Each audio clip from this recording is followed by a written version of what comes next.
Hey everyone, thanks for joining me for the June Fragrance Awards. I film this video monthly with these faux award categories that I made up just for entertainment purposes and to review the fragrances that I wore over the past month. I can't get to every fragrance that I wore, but I get to a lot of them, and it's a fun way to talk about a bunch of fragrances in one video, or at least I hope you think it is fun, so thanks for joining me today.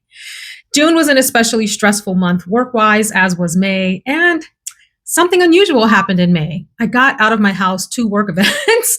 So you've heard in recent videos my disappointment about some fragrances that I picked out carefully, curated carefully to wear to on the ground business events. I was up close and personal with colleagues. I gave hugs and no one complimented me on a fragrance. None of the 6 that I wore on the 6 days that I was on the ground, because I didn't wear any fragrance twice during that period. I had to take 6 different decants and travel sprays with me to have 6 different scent experiences. So we'll get into a little bit of that in this video. I'm still getting over it, so it may show up in another video, but I'm going to try not to talk about it again. The best for this season, and one that I wore on the ground, is Musk Therapy from Initio. And let me just say, part of what I did, because I couldn't travel with the bottles. I created these decants like this. So this is how dorky I am, that I match the colors of the containers here roughly to the vibe of the fragrance. So Musk Therapy was decanted into this one. And I put the little label on it like so to match the bottle. I filled this up and I used quite a bit of it. This is a 10 ml travel spray. I used half, okay? So I put enough on. For those of you that are like, you're not spraying enough, and that's why your colleagues couldn't smell you, I put enough on. But anyway, Musk Therapy is an official love for me. It's interesting because when I first purchased this fragrance, I had the nerve to complain that it didn't last long and that it was kind of soft. It wasn't really a complaint. It was more like an observation. And that is just not the case. Now that I have worn this many more times, this does last most of the day. It does stay kind of soft, but it doesn't fade. Like, it stays on you. It's noticeable. So, this fragrance has been talked about quite a lot online, so there isn't much left to say about it. It is a nice, clean, easygoing musk with these beautiful, almost sparkling, effervescent citrus notes.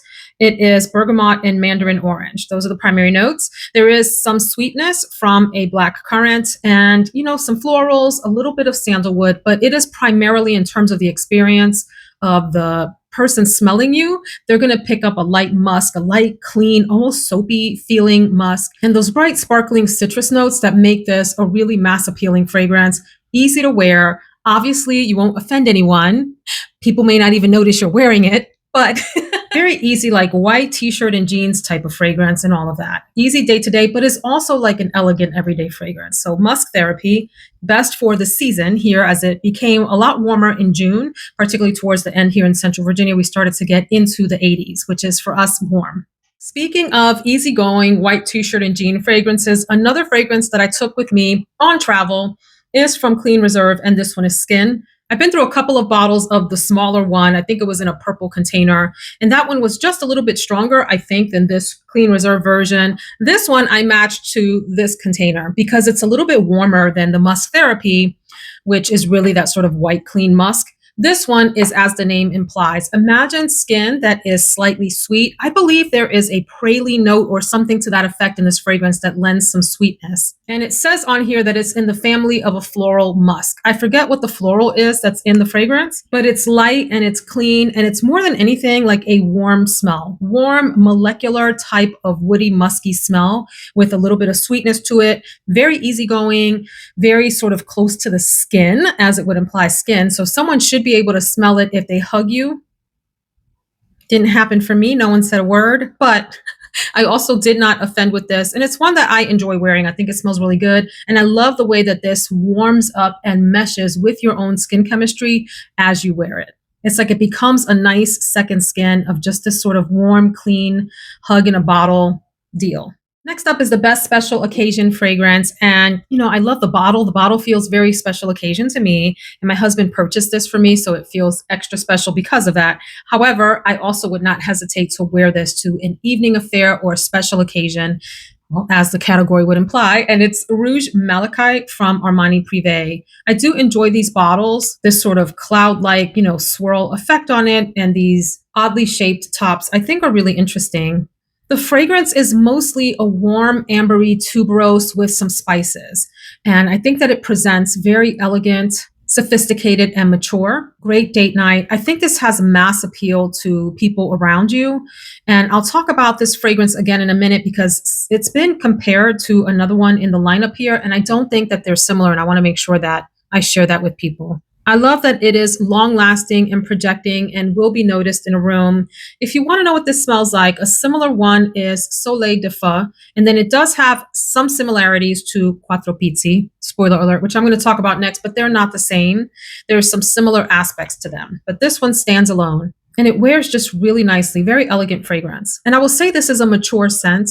So if you are a younger viewer and or someone who prefers scents that are more fun and flirty and youthful, you'll probably hate this because it is a more mature white floral fragrance, particularly with the addition of that warm ambery base. It gives it a little bit more of an old-fashioned Donna feel, I call it. Like if you're familiar with Latino culture, we call the elders in our community Donna and Donna. It's the equivalent of like madam and sir. It has a little bit of a matronly flair, so I want to make sure that folks are aware of that before they go purchasing this one blindly. In the category of sexiest is a fragrance that is loved here in this house, shockingly, by my husband, and the kids like it too. They've noticed it every time that I've worn it. It really does fill a room. It is strong and long lasting, pricey, but worth it if you ask me, especially if performance is a big deal for you. So this is from Stefan Humbert Lucas, and this is Venom Incarnat. And yes, it does have a snake motif. This looks like a little strawberry on the top, which is appropriate because this is a strawberry, fruity, and leather fragrance. I want to make sure that people understand that this is strong. So if you've tried the recent Karaoke Heart, we've talked about that one being stronger and a little bit more maybe masculine leaning that people were expecting. But the point that I want to bring up about Karaoke Heart is the thickness of it. This is also a fairly heavy fragrance. However, the addition of that strawberry, and I believe there are other fruity notes like perhaps raspberry and something else, do give this a little bit of lightness and playfulness that I think is a nice contrast with the leather. There is patchouli in the fragrance. For me, it is a background supporting player that adds some depth, some mystery to the fragrance, but perhaps isn't like noticeable as an independent patchouli note. If anything, you'll pick up this sort of deep fruitiness and something like a very smooth, buttery leather aspect to this. Perhaps it'll feel ambery to some people as well, and or like vanillic. You'll pick up vanilla in the fragrance. I think this is super sexy if you want it to be, and I think it is mass appealing to others and may not necessarily come across as sexy to others. My husband thinks this is sexy on me. I think it is a very sexy fragrance, and it's, like I said, both playful and light and dark and mysterious at the same time. Venom Incarnat. In the category of biggest surprise, I got to give it to a fragrance that I talked about it should have been last weekend's video by the time that this video posts. And it's from Commodity, their new fragrance Juice. And this is in the Expressive version. There's a personal version that comes, I think, in a white bottle. And then there's a bold version that has gold or bronzy lettering on it. And all three of them are different from the other, although they have the same foundation, which is this Expressive. The notes that are called out is a perfectly ripe strawberry. I love that. And then there's rhubarb. Yes, I get those two things in the fragrance. The rhubarb is pretty tart. Rhubarb can be a tough note for me, but it works beautifully in here. And I love that it calls out raspberry pulp, which is different than just raspberry, which can tend to be a sort of airy, maybe sometimes even a fluffy note in fragrances, depending on what's accompanying it. But here, when you think about raspberry pulp, imagine fruit crushed up. And then it's even like more potent, the juicy smell that's coming out of it. Like the darker the berry, the sweeter the juice type of a thing. This juice is juicy, juicy. What song do you think of when you hear the word juice? I think of, it was all a dream. I used to read Word Up magazine, Salt and Pepper and Heavy D up in the limousine, hanging pictures on my wall. Every Saturday, Rap Attack, Mr. Magic, Marley Marl. I can go on. For those of you that don't know, those are lyrics from a Biggie Smalls song. May he rest in peace. But the song was sampled from Juicy Fruit, a song called Juicy Fruit in the early 80s. So I think about that too. How did I get off on that tangent. The reason that this is the biggest surprise is because Commodity sent this to me to try out. I originally liked the personal version, which is in the white bottle, because I thought it was a little bit more appealing. It has this violet leaf and it was airier and brighter and more fun. And I thought this was nice, but it didn't really capture me. And then I got a couple of tricks up my sleeve to really get to know fragrances quickly. I've shared them before and I'll share them quickly here again. One is to spray a piece of clothing, leave it somewhere like on a counter, leave the room, give it a minute to settle, 5 minutes, 10 minutes, come back and kind of just hover over the piece of clothing. Don't stick your nose up in it. That's the problem. Anytime up into a fragrance, you're not really getting an accurate picture of how it sort of reads in the air. So that's one thing. And then you can get a sense of like what it smells like as you're wafting through a space, like what the scent is like around you. The other trick that I've really enjoyed is just spraying it into my shower as the water is heating up. So the heat from the shower water creates these vapors. And then I spray that into the vapors and get a sense of what it smells like that way, because the heat then carries out, like it disperses it through the bathroom and the bathroom smells up. The bathroom fills up with the scent. So the surprise was when I did the shower trick and I was like, oh my gosh, I could smell it all the way out into my bedroom and it smelled so good, so juicy, tart, fresh, fun, very flirty. So hold on a minute. If this is a mature floral, this is the fun, flirty, youthful fragrance of your dreams. So I was shocked about that because I was going to put this on the shelf and maybe not fuss with it for a while. And now I want to wear it a lot. So that's Juice. It's new. This should be out on the Sephora website and you can get it on Commodity. I think it is a Sephora exclusive. And so I don't believe it's sold anywhere right now. Correct me if I'm wrong in the comments. I will link all of these fragrances below for your shopping pleasure if you're so interested, or you can just go search for them on Google yourself, my friends, and see if you can get good deals on all of these. You're not going to get a deal on this yet unless you have some sort of Sephora coupon because it's brand new. Biggest surprise. Fantastic, especially for summer. Very fun. Next category is best bottle. And I have to be careful. Like this could have been best bottle, Venom Incarnat, just because it's different and interesting. And there's a few others that are really nice. So, anytime you have a House of Sillage cupcake in the mix, that's likely going to be the winner. And it is the case this time. But it is a very special one. And that is the Wonder Woman, the new one, the latest edition. So, I've just fallen in love with these, as I've mentioned in other videos. But I really especially like that it has the good old school Wonder Woman symbol on it with the crystals in it. It's quite beautiful. And then these are French cut glass with an ombre effect on it. The fragrance this is more raspberry to me than Juice. So if this is that like thick pulpy raspberry scent, right? The really thick, darker Juice, this is a light, airy, wispy raspberry, more than likely because some of the accompanying notes are orris, which is this sort of powderiness. It has musk. And so I think of those as sort of lifting up the raspberry, but the raspberry is thin, very feminine and ladylike. I would call this a powdery, well, more like a light musk, softly powdery raspberry vanilla fragrance. It's one that is a reach for if you like a delicate girly scent and you don't want to be overpowering. Fabulous bedtime scent, fabulous cuddle up with your boo type of scent. Yes, I said boo. Do you call your significant other boo? I don't even know why I said that. I call him babe. I cuddle up with my babe. So I would, spritz this on to go out to a movie where you're going to be in a theater around other people, but maybe snuggled up with your guy, or, at home watching a movie, that type of thing. It was a more intimate scent bubble. And regardless of all of that, the bottle is just so cute.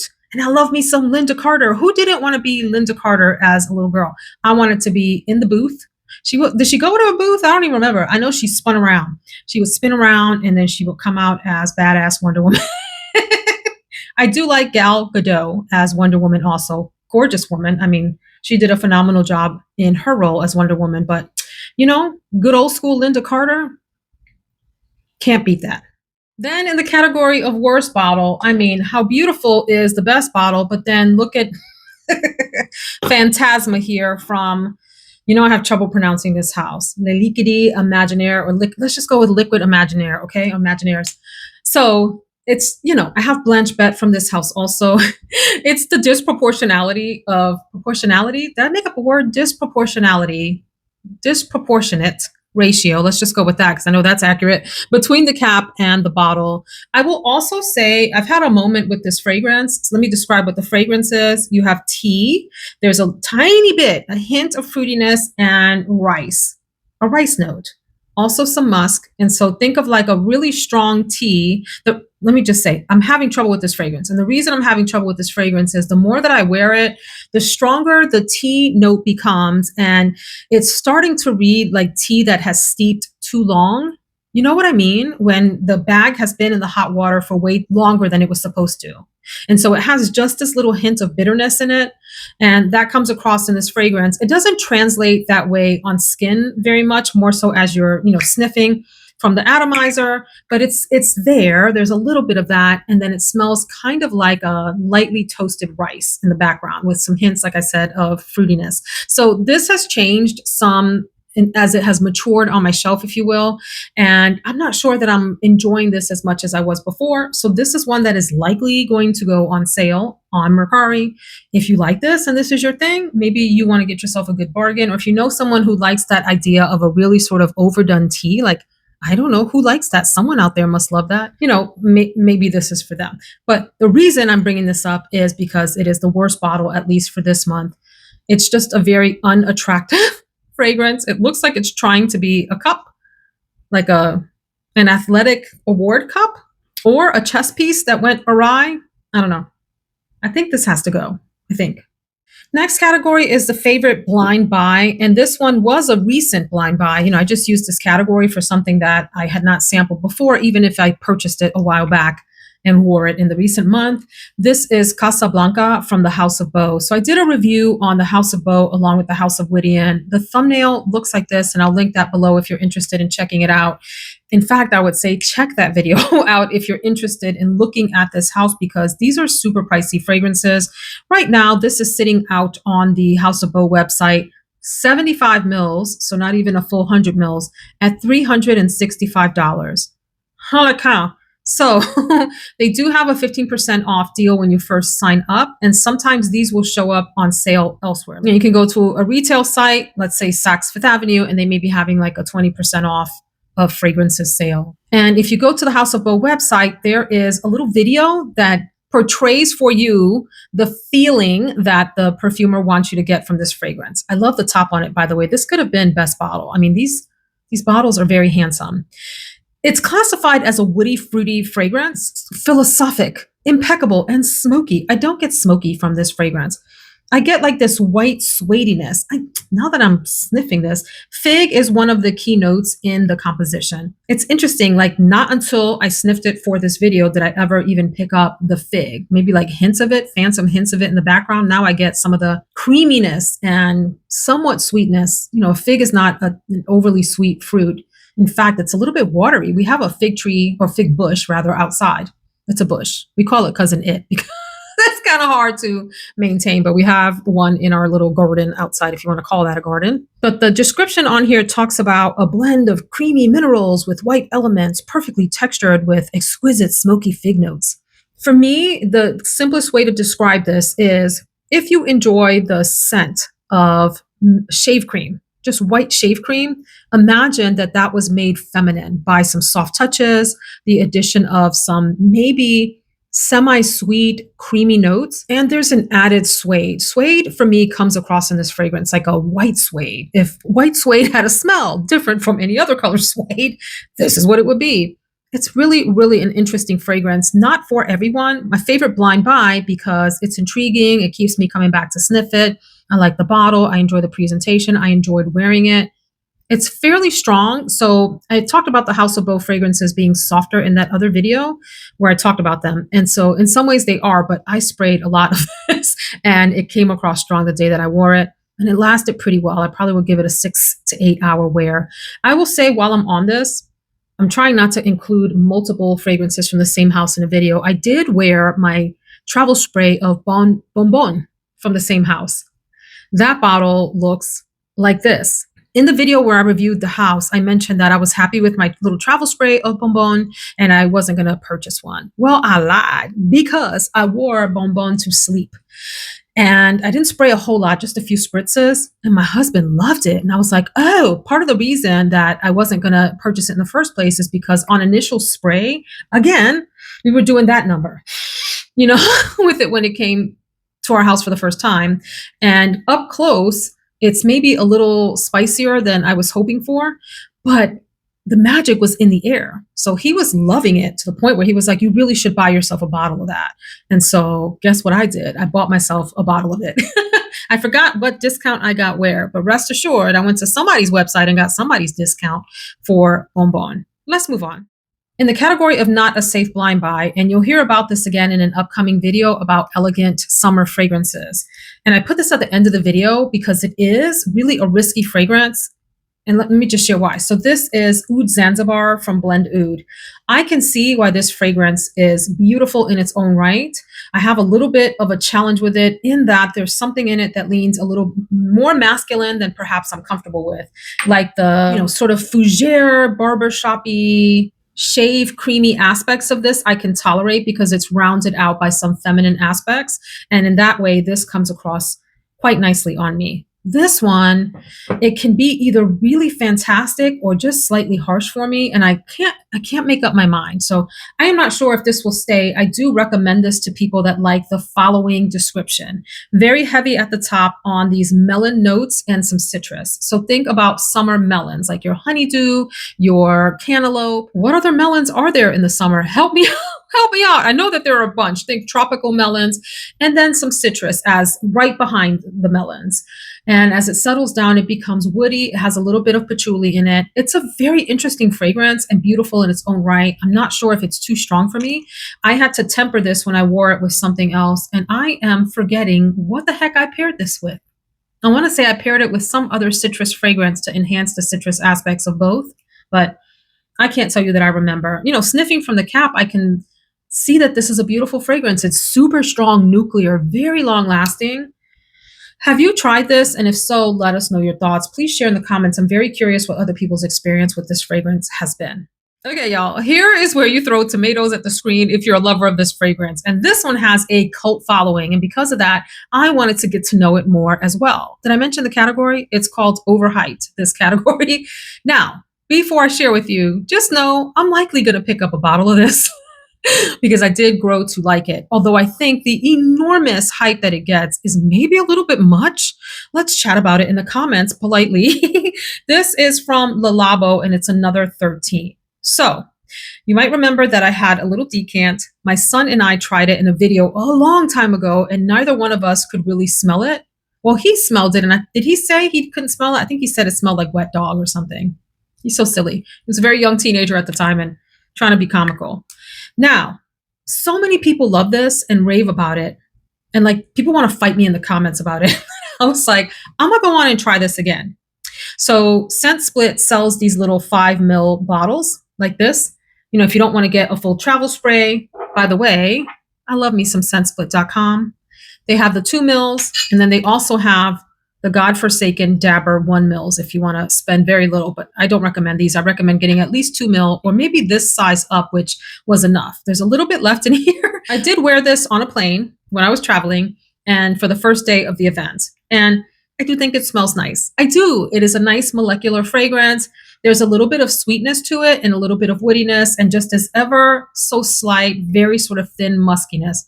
It is wispy and light and appealing and very inoffensive. And I do like that it has just a little bit of sweetness here, maybe not quite as much as the sweetness in Clean Skin. It's a little more pronounced in that one. So I do like this. I did enjoy wearing it. However, the way that people just exalt this and put this on a pedestal kind of surprises me. I'm still going to probably get a bottle. I want to wait till this goes on sale. Sometimes it'll show up on Joma Shop on sale. It's sold out there now. If you know where I can get this for $200 or under, do let me know. Or maybe less than that. Could I get in the $150 to $175 range for the bottle? And I would consider this.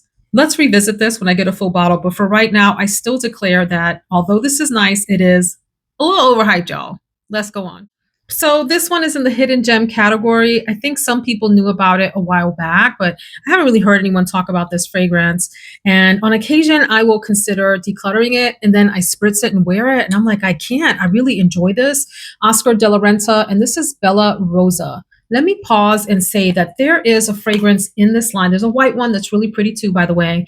And there's another one that is tropical. It's called Bella Tropical Eau de Parfum. It's in a more sort of coral bottle, and I've heard great things about it and would be curious to pick it up. These bottles, when I first got this, I thought it was really pretty. Sometimes I wish the florals just went all the way around. Wouldn't that be nice instead of being sort of slapped onto there, superficially? But anyway, this is still sold out on the Oscar de la Renta website. And then you can also find this on the gray market, like on FragranceNet and all of that. A 1.7 ounce bottle. Are you 1.7? No, this is 3.4. The 1.7 is $90. Anyway, I love the description for this. A burst of lush pink florals, fresh freesia, and warm amber reveal an undeniable femininity and unwavering elegance. I mean, that's a little extreme, but it is so dang pretty. It's like an enveloping, warm, sweet floral with a clean line through it, but not soapy or aldehydic. And that's hard to describe. Maybe it is the freesia. Freesia has this sort of soapy cleanliness to it, or freshness as is described here. But there's just this beautiful warmth in the background that for me comes across almost like a deep vanilla. Not like a baking vanilla, but a very sort of perfumey vanilla. If I didn't know what the flowers were in here, I would say they were probably pink and white florals. And so what's called out here is freesia, pink rose, and jasmine as the key florals. There's mandarin at the top, and sometimes citrus and florals together give this really sort of warm accord and just a warm, rich base to this. This isn't the longest lasting, perhaps half a day in nature, but really quite nice. And if you find it on the gray market, can be really affordable. So don't give up on the Oscar de la Renta line, friends. This is nice. Oh, and my husband gifted this to me, so that makes it extra special for me. He likes the way it smells on me. I like the word on the website, romantic. It's a romantic fragrance, very romantic. Next category is worth hunting down. And I put this in there thinking that it was discontinued. I'm looking out on Google and see this is sitting right out on the Dillard's website to purchase retail. So maybe it is not discontinued, and that's okay. I'm gonna just keep it in the category for the sake of conversation today. La Nuit Tresor Nude, very pretty bottle. I, kind of try to stay away from bottles that don't lay right, or is it lie right? Don't lie or lay right. Who's an English teacher or a grammar fanatic out there? Help us out. But I give this one a pass because it's really, really a pretty fragrance. Primarily rose and coconut, and I believe it's vanilla in the base. This comes across wispy and slightly powdery, very girly, very pink in terms of the color that it evokes for me. This is soft. I call it like a soft ballerina fragrance. It smells how the little band around the neck looks, like a ballerina combined with cotton candy combined. It has the sweetness of cotton candy. I'm talking about like the texture of it.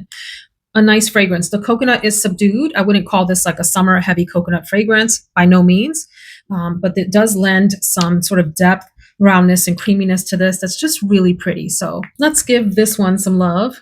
I have a made up category that is new for the Fragrance Awards. And then I'm going to zip through my top fragrances of the month, because the only low fragrance I would say, if anything, was that Phantasma.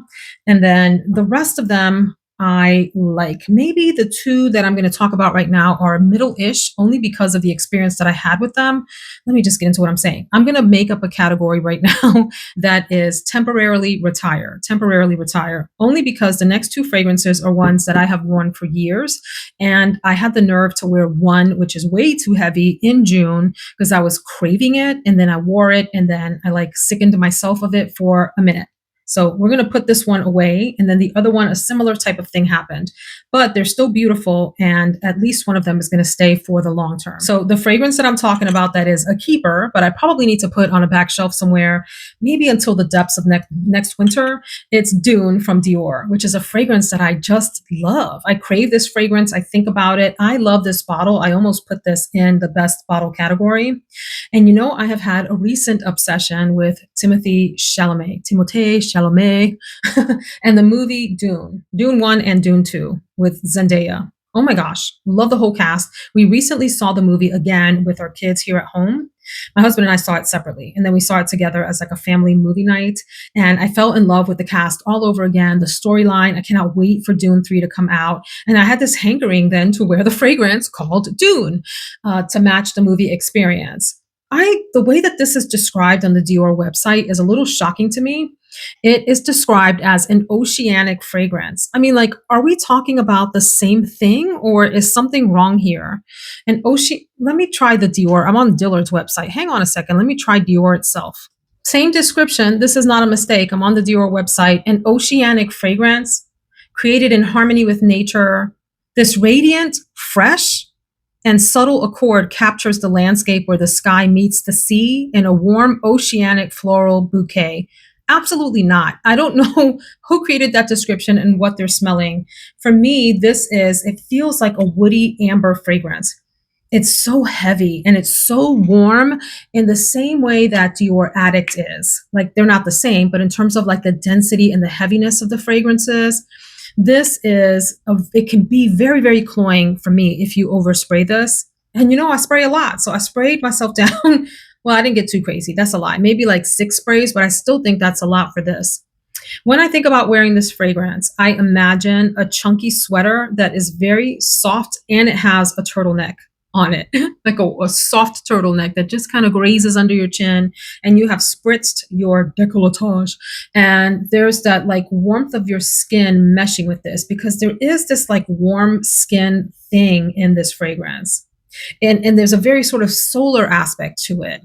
Like it smells like warm heat, warm sunshine, goldenness. Very difficult fragrance to describe. But if I had to pick out 2 things, amber, and there's vanilla in the amber accord. So imagine a really thick, matured vanilla alongside a woody aspect. Are there other notes?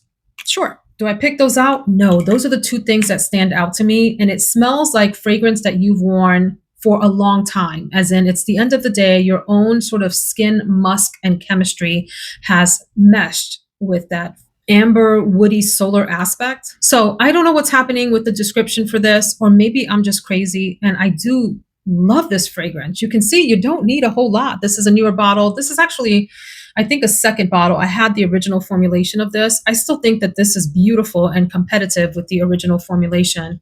In fact, has it really been reformulated? I don't even want to start that debate. So I'm going to put this away for now, and I'm going to revisit it in the dead of winter and enjoy it again then. I made a mistake pulling this out in June. It's heavy. It's heavy, heavy. Beautiful, but heavy. And then the other fragrance that I had a similar experience with, and not because it's heavy, but I wore it on a day when maybe I wasn't in the mood for it. And you know how that can ruin things for you. This is an old school favorite. This is Honey Mori Eau de Toilette. This one has some, let's see, I'm smelling it and I'm like, you like this fragrance. Cut it out, Veronica. There's light fruity notes in it. There's a powderiness, a very feminine powderiness to the fragrance. It's been compared a lot to Cashmere, and also Ylang and Gold. And so if you've smelled those, they're similar. I think this is a little bit different than Ylang and Gold in that this has a more pronounced, like airy powderiness to it. It is really pretty. It's very feminine. It's sweet and it's fruity in an airy, wispy way. It's not fruity like Venom Incarnat is, which this is almost like a syrupy fruitness. And it's definitely not fun and flirty like Juice is. It's different. Let me know your thoughts on this. I don't know what happened. The day that I wore it, I was like, I think I'm over this. But now that I'm sniffing it again, I'm not over it. So I'm going to put it with Dune and I'm going to let these go away for a while in my collection and then bring them back out and experience the joy of them all over again. So the category is temporarily retiring Dune and Honey Mori, maybe for a season or 2. We'll revisit these. And then I have 7 fragrances that were just top favorites of the month for me. I mean, I've mentioned some that I really like, but for the sake of variety, I do want to start off with one that was sent to me by our fragrance friend here, Patrick. Hey, guy, hey. And this is Sherwood from Memo. So he knows that I like sandalwood fragrances and he picked this up for me and sent it. Like, how generous is that? Thank you so much. And I was happy to report back to him that I really enjoyed this. My husband loved this on me as well. It is sandalwood and this sort of creaminess on top of that. It's slightly spicy and slightly like a little tiny touch of muskiness to it. But mostly it's like a beautiful, fresh wearing sandalwood. I found this elegant, easygoing. It was easy to wear. It was very sort of round and simple, yet elegant and classy. A super classy sandalwood fragrance. And it's unisex, like squarely unisex. It's not feminine, it's not masculine. I loved it. It was fantastic and it wore all day long and it had a nice projection, great sillage off of you. Very sort of comforting. One of those sillages that makes someone go, what is she wearing? You know, that type of thing. I wouldn't call it sexy. I wouldn't call it like, whoa, that's strong. Nothing like that. Just a really smooth fragrance with a nice, pleasant sillage that's calming, a very sort of calming sandalwood, creamy, beautiful fragrance. Sherwood. So thank you so much to Patrick again. I will treasure this. Today, my fragrance of the day is one of those sort of long lost loves on YouTube that people raved about and very few people still talk about. And maybe they've decluttered it. And it's Trussardi Donna. So this is yuzu. I'm just going to describe it as a bright citrus and floral fragrance. Oh, this is so good. There's a muskiness to this as well, perhaps some woody tones. I think there's sandalwood in the base of this also. But the majority of the fragrance experience is a really bright bouquet, and I choose the word bouquet on purpose, of citrus notes, because it's like a bunch of citrus notes that kind of make the entrance of this or the opening of this and the mid experience, alongside some really nice soft florals. Again, the word elegant comes to mind, put together, classy, timeless. It's a very timeless scent.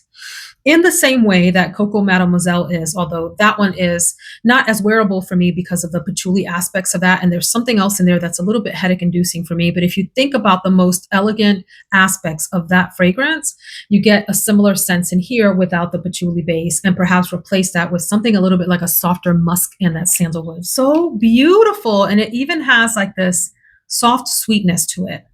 Not sugary sweet, some other kind of like a creamy sweet, if that makes any sense at all. And this is a gem, another one that is affordable out on gray market sites now. So you can't go wrong with this one. Another ongoing favorite of mine. I just adore this fragrance in ways that I cannot explain and that people don't understand. It's from Tom Ford, and this is Soleil Neige, which means snow on ice, but from snow, I'm sorry, what am I saying? Sunlight on snow, snow on ice. That sounds like a dangerous, slippery situation.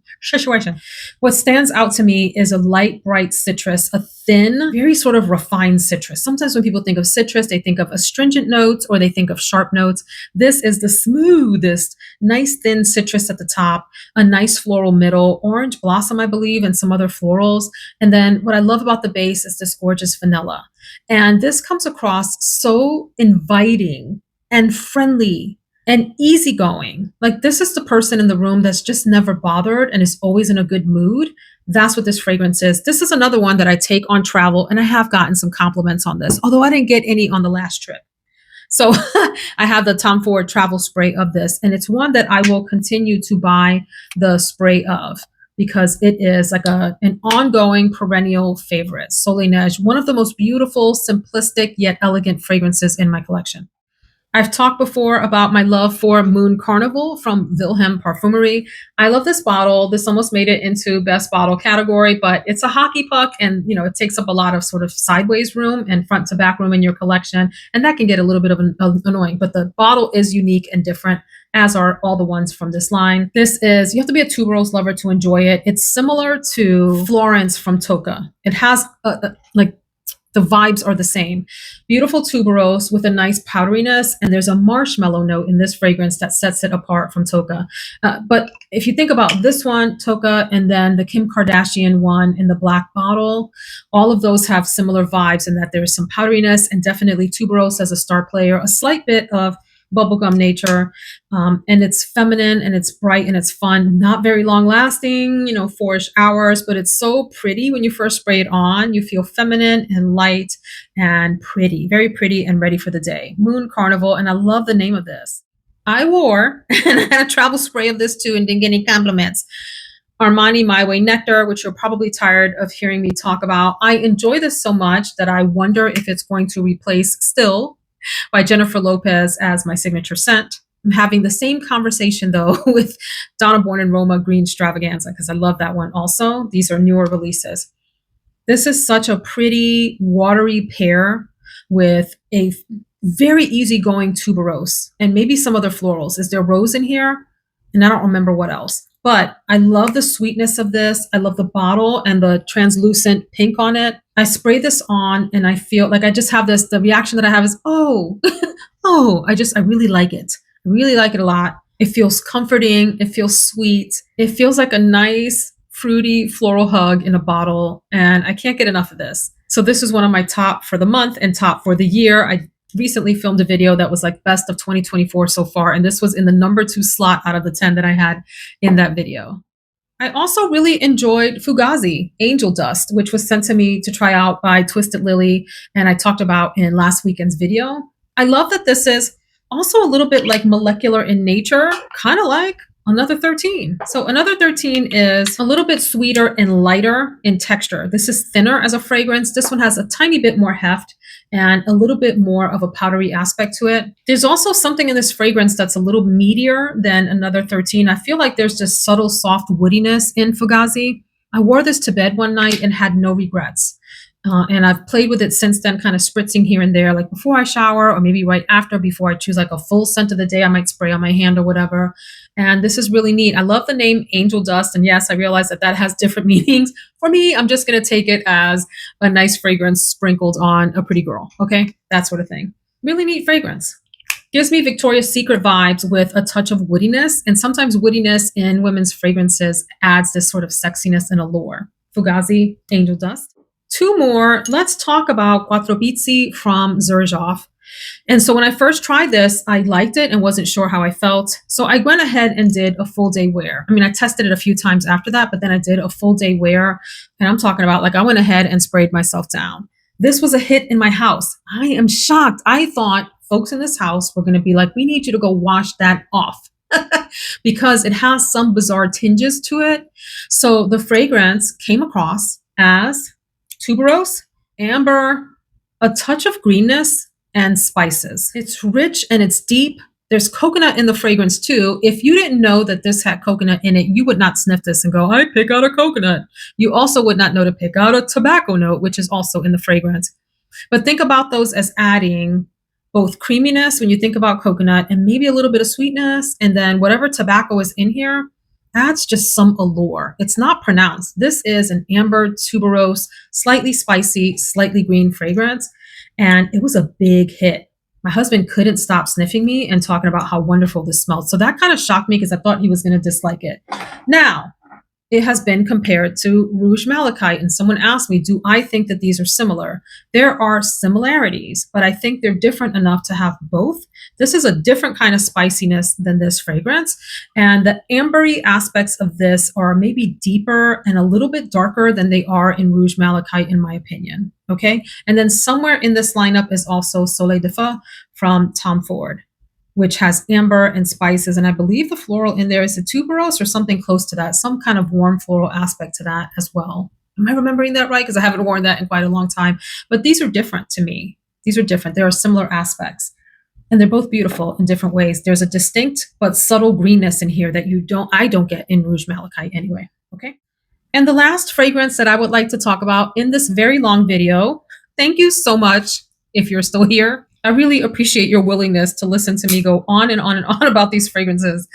And I enjoy it, and I hope you do too. But this is from Mind Games. I only have a travel spray of this, and this is Leonora. Wow. This fragrance, when I tested it, I liked it. And as I have played with it more, I'm falling in love with it and probably will be picking up a bottle for myself at some point during this warmer season. It's even better now that this little travel spray has sat for a while. There's this undeniable floral sweet freshness. And so if you think about, okay, when we think about tuberose, we talk about bubblegum. I don't even know if there's tuberose in here. I'll look up the notes in a minute, but think about bubblegum with some freshness, like some soapy freshness, along with a citrus aspect, like a really smooth, rounded citrus, maybe even like blended with vanilla. So think about it being deep and feminine. All of like any rough edges of citrus have been filed away, and other florals. And now there's some nice powderiness in it as well. Very highly feminine fragrance, alluring, pretty, very pretty fragrance. And it's bright. It's got this like freshness and brightness to it that maybe you don't get in something like a Rouge Malachite, which, is like more evening and deeper in nature. Wow. Wow, wow, wow. I enjoy this more and more every time that I try it. And I'm thinking that it's time for a bottle of this to come to me. Now, the notes that seem to be standing out to folks, I wouldn't have picked this out, but passion fruit is coming forward the most for people, followed by tonka bean and then apricot. Yeah, I guess I could see something in the neighborhood of an apricot, but for me, it's more like that beautiful, soft, sweet bubblegumness, bubble yum bubblegum with a sweetness and a citric aspect. This is so good. There's ginger in the fragrance, although people don't seem to be picking that up. And I'm picking up some powderiness. Maybe that is perhaps how the musk is behaving in this fragrance. I need a bottle of this. I need a bottle. These are so dang pricey that I've been reluctant to pull the trigger. But, if I'm going to spend money on this one, House of Boat, I might as well go on and get Leonora because they're gorgeous, just gorgeous. Oh my gosh, that was a long June fragrance breakdown. I would love to hear your thoughts on some of these fragrances. Have you tried any of these? What are your thoughts? Do you agree with me or disagree with me? Just keep it cute in the comments and we will be all right. Share your thoughts. Share away. I welcome your thinking. I really appreciate you. I will see you in the next video. Take care, my friends.